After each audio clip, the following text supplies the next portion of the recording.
So I had extra days that I could work this week because my mother-in-law is on spring break. So I decided to give it a shot, opening just short notice because I've read a lot of BuzzFeed about teachers doing this with really great success.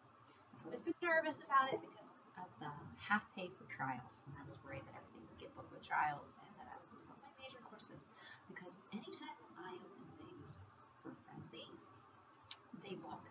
I am always fully booked for anything I open.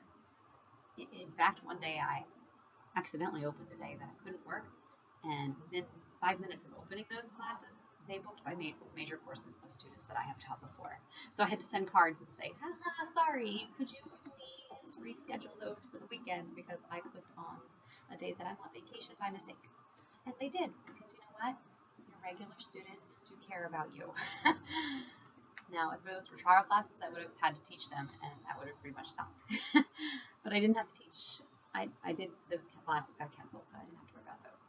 So these 2 days, I opened these next 2 days over Easter break for short notice only, and they all booked with trials. And I'm now sitting in my 4th trial no-show.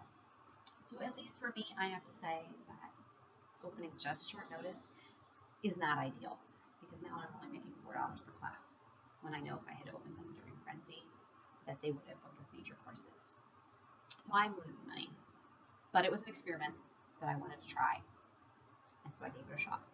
Now, if you're a brand new teacher and you don't get booked for anything, then this might work for you, because at least then you're making $4 a class. So there is a positive side if you're a brand new teacher, but for me as a regular teacher, I have to say it didn't work out.